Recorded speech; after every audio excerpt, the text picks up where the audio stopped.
All right, Dr. Dastrup, thanks for taking the time out of your day to really just add value to the dental community. Love to kind of just open up and really just understand how COVID-19 has impacted, kind of your business model and operations, and especially your Davidson practice. So really just before we get into it, just want to open up and let you introduce yourself. Yeah, Dr. Joe Dastrup, and I practice in Davidson. I've been there for about 4 years, private practice, and having a good time at it. And didn't expect this COVID-19 stoppage, but here we are, and we got to deal with it. Yeah, exactly. And just correct me if I'm wrong. You spent a lot of time in Maryland, is that right? So I went to school in Maryland. I was there for about 5 years. Yeah. And I practiced in Colorado, as well, Utah, and then here. So I kind of bounced around before we put down some roots, but live in Huntersville, love it, and yeah, it's great. Nice. So how did you get to Davidson? Like how? Because I went to Davidson College. I love Davidson. That area and Huntersville is amazing. So how do you transition from Colorado and these other states to Davidson, North Carolina? It's funny how Davidson kept coming up. We were looking, we kind of wanted to come back east, but somewhere warmer and be by water. So that was some of our criteria. And we watched one of those HGTV shows, and I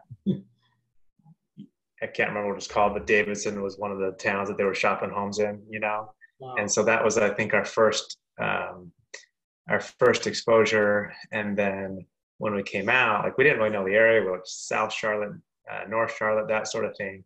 But we drove through this part of Davidson, and I just remember, like, I took a picture in my mind, like, whoa, this town is so cool, And I had no idea that, it's probably a year and a half that I'd be buying a practice right there where I had taken that mental image. So I don't know, they say things just work out, and but yeah, love Davidson, and just love the area. Really, it's a great area.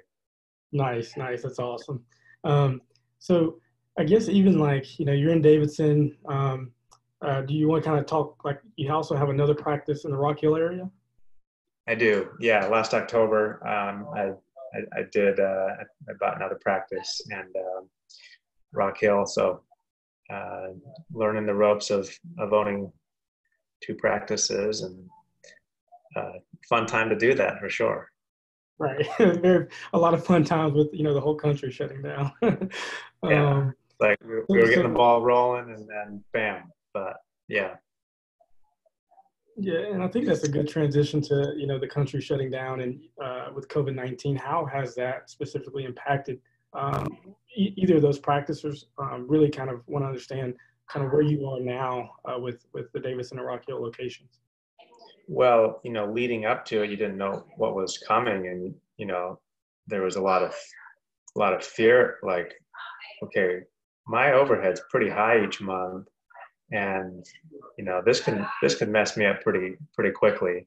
But it's been really encouraging as the dental communities come together, and all the resources out there. It's like, okay, if we put our heads together, and if we think about this, we can kind of make it through it. And I think most offices had to lay off their staff, and that was a hard thing to do. They're like family, but and it's stressful as they still work through that unemployment thing, trying to actually get the benefits and that sort of thing, and these promised federal things. So that's been stressful, but this is the reality.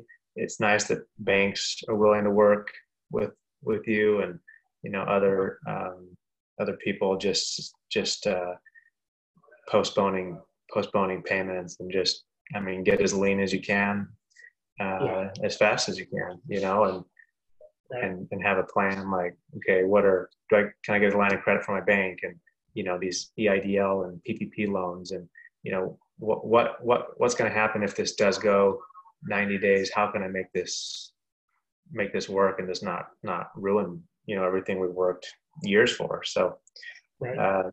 Yeah. That's awesome. I would also ask to that point. So you mentioned that a lot of the dental professionals in the dental communities really put their heads together. Is there one thing that you would say has really helped either your mindset or kind of from an operational side of things, or just overall your practice, based on something you may have not known before this time frame? A lot of it has been navigating and advice of, okay, this is what you have to do to get through, whether it's, dental advisor firms or accounting firms, or, I mean, there's information overload now, like a billion webinars. It's kind of crazy. I think my inbox has, 3 times more emails every day that I'm trying to sift through. And I'm kind of getting tired of it, to tell you the truth. But the mindset, I mean, it's like a roller coaster, and, you have these times where you're thinking, oh yeah, I'm going to come back so strong. And then the next day you're starting to doubt, and I think you just really have to stay positive and say, this is a situation that we're faced with. And everyone's faced with this. We're going to get through it. And how can we maximize our time now, and how can we maximize, once it gets going again? And, what is it going to be like? What kind of PPE are we going to have to wear? You start thinking these suction units that are right there next to the patient's mouth. They run about $3,000. We used to think, oh, this is what the holistic dentists do to, safely remove amalgam. But is this going to be our new reality? Are we going to be covered head to toe? I mean, just, how can we calm our patients and tell them, this is safe? There's been a decent amount of negative press as far as dental offices, the aerosols that they create, even for, a cleaning is probably where the, most aerosols are created. So yeah, what will the new normal be? And I don't know that we know that, we all wanted to go back to how we knew it, but having a plan and keeping kind of an eye out and saying, all right, I kind of know these are possibilities, and don't jump too soon, but no, these are things that I might have to do to make my practice work again. Right. And I think part of the mindset is so key that you mentioned is, really staying positive, just being educated and informed, but then also planning still during this time frame, because, at the end of this, when COVID-19 is over, you want to have some momentum that you can take off running, and not have, you're going to miss some of the beat, but you'll be in position to capture the market for sure. I guess for you, like how are you currently keeping your practices safe in terms of, has it changed based on what you were doing before COVID-19, or is it kind of the same protocols and procedures to keep your practice safe? Well, we tried to stay open the goal is to stay open as long as we could. So we started implementing things right away, communicating with our patients. I sent out an email to patients and saying, these are new things. Like, first of all, we're trained in this. Right. We go through the flu season, we go through the cold season. Every single year, we understand bacteria, viruses, how to deal with these things. Cross contamination. I mean, I think we're pretty good at this. Yeah, this new thing, we don't know a lot about it. Maybe it's more easily spread than the flu, but we're not fearful going to work. Like, am I going to get the flu? Am I going to spread the flu? We know how to deal with this. So that email, I think I got a lot of good feedback.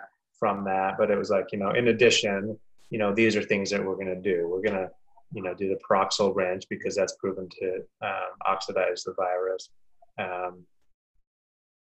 Take temperature, screen people. At that point, it was kind of this, have you traveled or that sort of thing. I think now we have to treat everybody as potentially infected or contagious or been around that.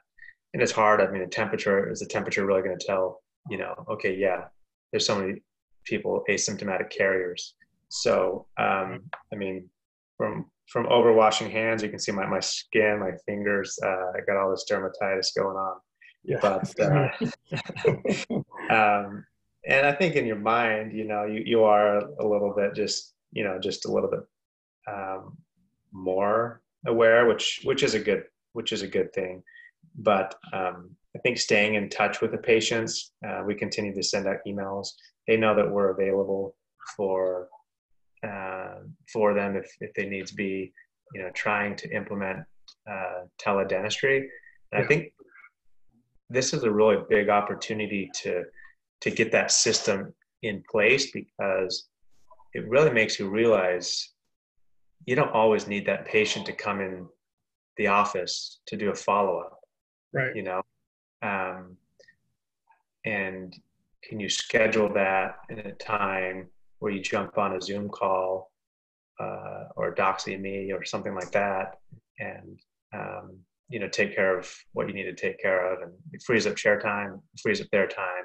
I think it helps with communication. So taking advantage of the situation that's presented to us and say, okay, how can we come out of this, be more efficient?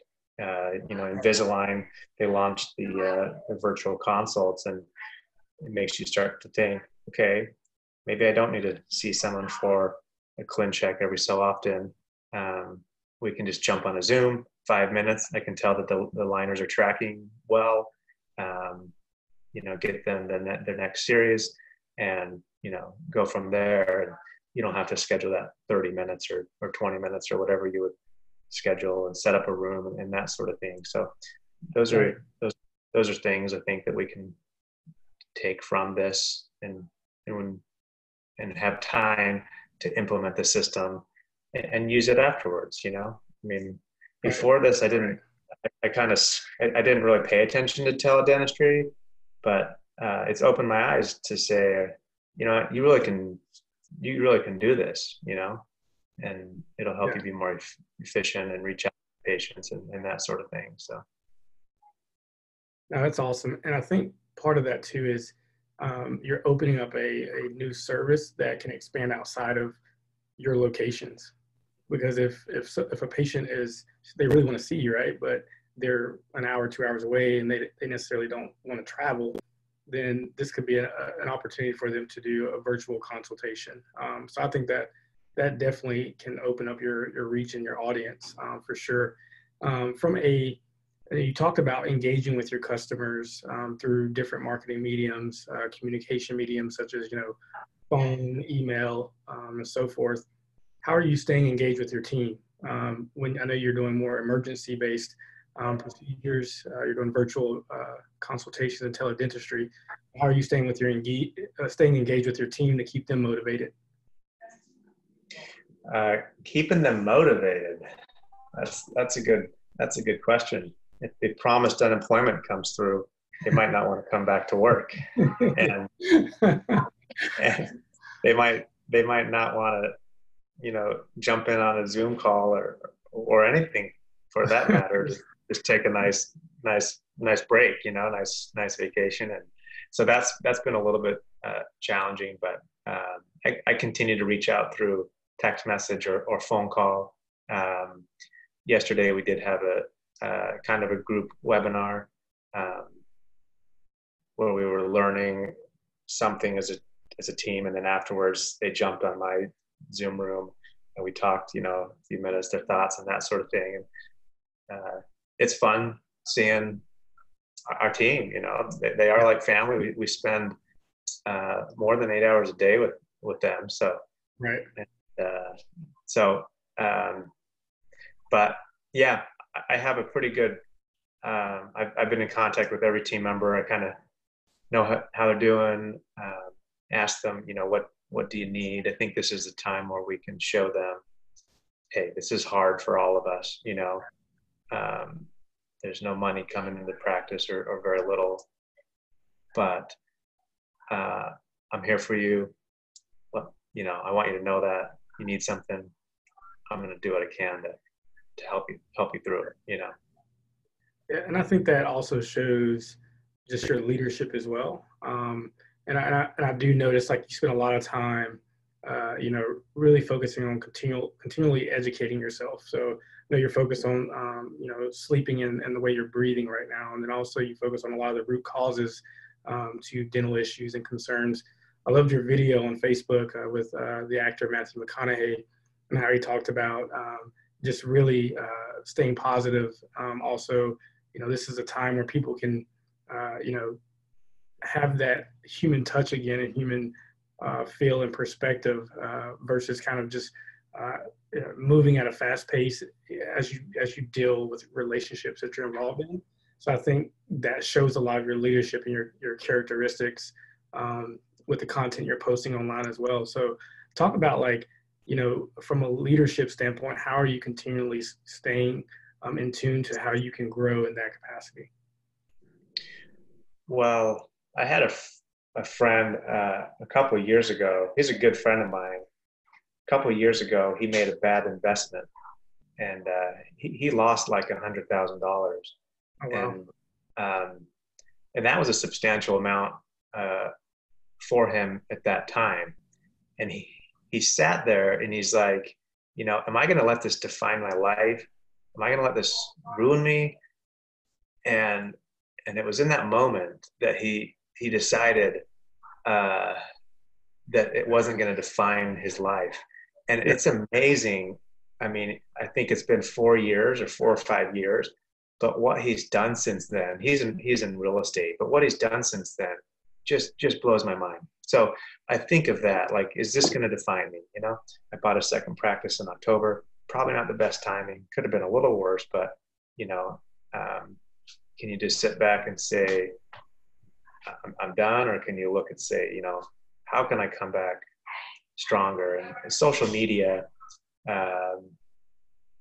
we haven't had the biggest emphasis on that, but this gives us time, to engage with people. And I love Instagram. I follow so many other dentists on there, and you get other ideas that steal from their creativity as well. And if you're a little camera shy, it's hard to get there in front of your camera and start talking. But people, patients, it's a good way that they can get to know you, who you are as a person, how you deal with challenges that they're dealing with, things you're doing with your kids, what you're doing with your family, that sort of thing. So lots of opportunity to take advantage of. Yeah, that's awesome. If you now look back over these last couple of weeks, you've had a lot of time to think just on from an operational side of things, or even just your practice or practices as a whole. Is there one thing you would say right now to any other dentist in terms of how you're thinking about efficiency? So are there things in your practice you're like, now that I have a little bit of downtime, I can really focus on making this more efficient for better either processes or customer care or team development? Just would love to kind of get your advice on that. Well, yeah, we have time right now where when you're running the practice, you're seeing patients 8 to 5 and maybe getting a lunch or a short lunch, answering some emails during lunch, and then you go home and you have sports activities with your kids or what have you. Then it's 9 o'clock and you're like, okay, am I going to watch a show with my wife, or am I going to work on these systems and processes? So if we're not taking advantage of this time, I mean, yeah, this is kind of crappy that our practices are closed and we're not making any money, but we got time.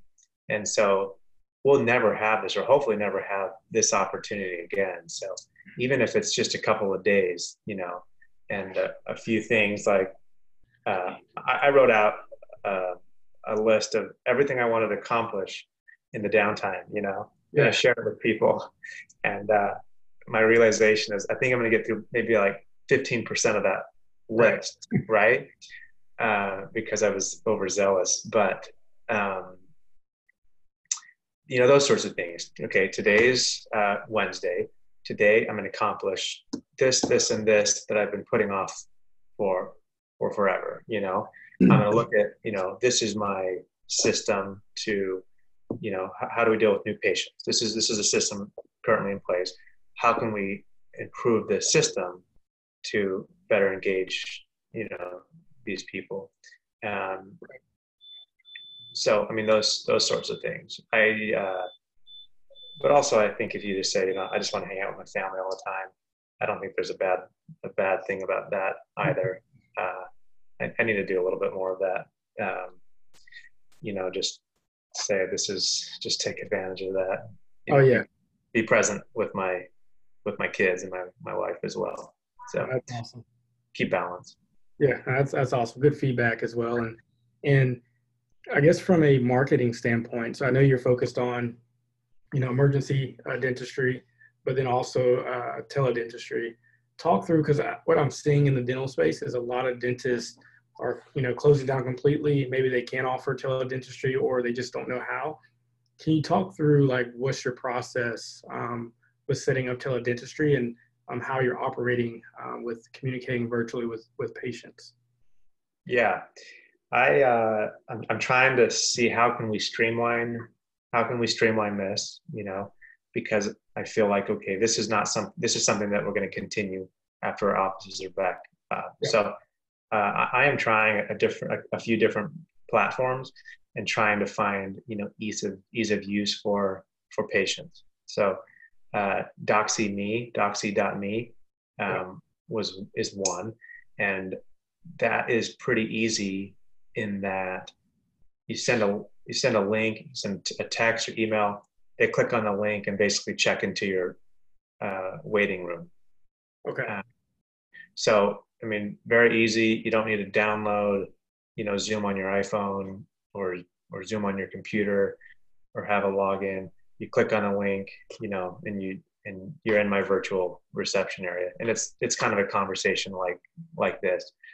And they have it set up. You can pay, it's free, but if you want to pay a premium, which isn't too much, then you can collect payment through that. And there's other things. You can send text reminders through that sort of thing. The other avenue that I'm trying is through Zoom and with a calendar. So Calendy.com, set up a calendar, and then there's a link. If the patient calls, you email them that link, and then they can see what are your available times. Dr. D is available, Tuesday morning from 9 to noon for 30 minutes slots. They pick that, there's a link, and then when that time comes that we jump on a Zoom call. So,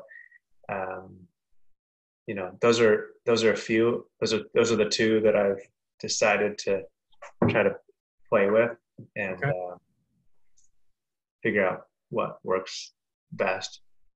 And I think, your patients, I think that they just know, okay, if I break a tooth or I have a problem, they're still going to be there for me, Yeah. And I think it's an opportunity to reach out to others that, maybe their dentist has closed or they can't get a hold of them, they need someone. So currently my calls kind of forward to my front desk receptionist.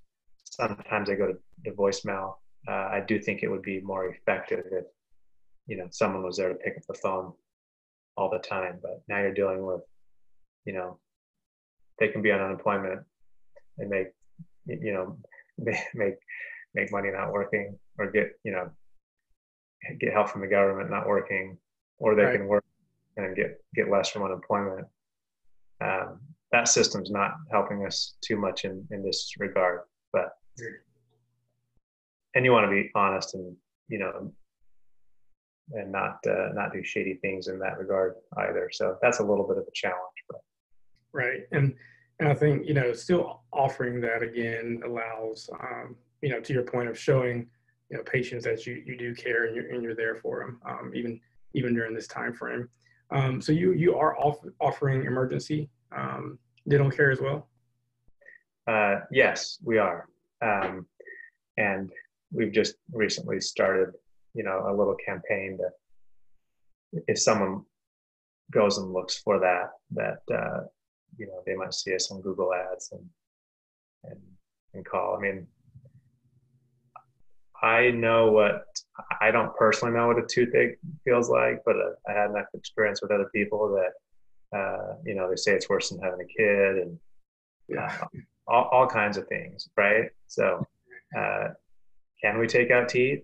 I mean, let's say we're a little shaky at taking out teeth, but we want to, you know, I mean, I think this is a good time to jump in and do some things. You know, can we do root canals maybe that we refer out? You know, at least get them out of pain. Maybe not finish the whole root canal, but get them out of pain, and they'll be back. That sort of thing. And if you're there for someone in the time of need, they become a patient, a loyal patient. And, you know, they bring their friends and that sort of thing. So, right. I think we need to be thoughtful of that for sure.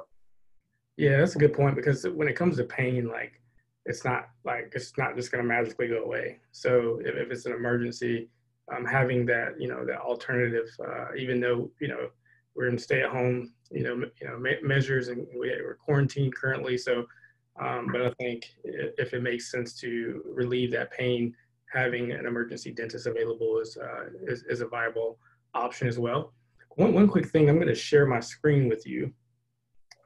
I know, so you just for the audience, you know, you just started working with MedRank and my team from a digital marketing standpoint, but Google just announced not too long ago that, so this is your Google My Business profile, and they've added 2 additional features to the back end of the profile where you can put in a COVID-19 info link. So that's a link where it could be a landing page on your website. It could be a letter to your patients about your current situation, your operational hours, and you know, what you're offering currently, such as virtual dentistry, and then also emergency dental care. So there could be a link inserted here, but then also now that you're offering teledentistry, you could add this virtual teledentistry link here as well on your website. So a part of the marketing strategy will also be creating call to actions on your website. So, you know, now offering teledentistry, but that leads them to a landing page with content about what you're providing during this time frame. And the beauty of that is if someone's searching for, let's say, if they go to Google and they're searching for immediate care or dental emergency, you're going to get a leg up on all the other dentists in Davidson and Rock Hill if this information is added here, because Google's looking at relevance at this point. So it's very relevant. So part of the marketing strategy will be for I know we kind of just launched your new website for your Davidson practice, but having that information added on the site, but then also added here because it's going to add value to what the users are currently searching for. And then one other quick thing I'll show you is, so right now, like telehealth, teledentistry, so this is the keyword, telehealth. And if you look even back in April 2019 all the way to January 2019, it's been a pretty flat line in terms of how many people search for these types of keywords. Obviously, it's enhanced dramatically because of the circumstances we're in. But what's going to happen is, as this continues to climb in how people search, to your point about really understanding how to maximize the opportunity to be able to, create services or other value propositions to your business and to your customers long term, this could be a viable option because that's what they're searching for, or will start searching for more of. So that's interesting to see that curve, and it's definitely going up. But we'll continue to watch this after after things are back to normal, and we can kind of see how to market teledentistry, so to speak. So just wanted to show you that because I think it's very interesting to see, but then also from a Google My Business standpoint, an opportunity to maximize the landscape during this time frame as well. Yeah, thanks for sharing that. I'm going to take advantage of that, most definitely. And on telehealth or teledentistry, I think, change is hard. And sometimes we just don't want to try something new because we don't think it'll work. But here we're forced into it, and we really don't have an option. And as you start looking at it, you start realizing, hey, I can use this later on as well, Exactly. Whether it be a Friday that we're not in the office, but we take an hour and, we do some consults or that sort of thing, and, how do you make those consults bring in high dollar, Yeah. Is it a smile makeover type of thing, is it a follow-up to some large case that you presented in the office, and Right. maybe they and their spouse can be there, or you can do it at 6 o'clock or 7 o'clock at night, and they can both be there and they can see that, hey, you're a confident, competent, caring person. And Right. What does it take to make them take that next step, Exactly. Say, yeah. So. Exactly. Awesome. So really last two questions for you, Dr. Dastrup. So what do you most, I know we're in an uncertain time. It's very, everyone's, scared at the moment because we just don't know, what's next and what's the future for our situation. But what are you most excited about, thinking about us kind of transitioning from this, how things used to be to this new norm? Well, I'm excited just to get back to work, Lamar. Yeah. I'll be honest. Yeah, certainly. There's some times I'm not getting out of bed before like 8:30, 9 o'clock, I'm thinking, wow, this is gonna be hard when we have to do this, but excited to get back to work. I mean, this is, I love what I do. I love my team. I love my patients, and so I'm looking forward to that. I hope that there is a new norm. I mean, it's going to be a little bit different, but I hope it's not, I hope it's not too crazy, that we can kind of do things how we did, but a little bit more efficient, and just take this time to, how do we reach our patients better? Like we've kind of started this ball rolling through social media, that sort of thing. How can we carry that on, because I think that's what people want. That's what draws them to you. So. Right. And I think that's awesome. And I guess kind of this is an encouraging interview because I feel like your mindset and the way you're thinking about now, the now and the future is going to be so impactful for the communities that you're involved in. If a dentist was watching this, what would be one encouraging, word of advice you would give a dentist? Maybe it's a young dentist that, wants to start his own practice or buy another practice. What advice would you give him, during this time frame? Well, I mean, I face the demons, I think, every day, trying to keep my mind right. And, doubt creeps in and that sort of thing. And you have your ups and your downs. But any advice to anyone young, I mean, just do it. I think you'll see that if you listen to the negative and really listen to that too much, it's just going to bring you down. But just do it. You're going to be successful.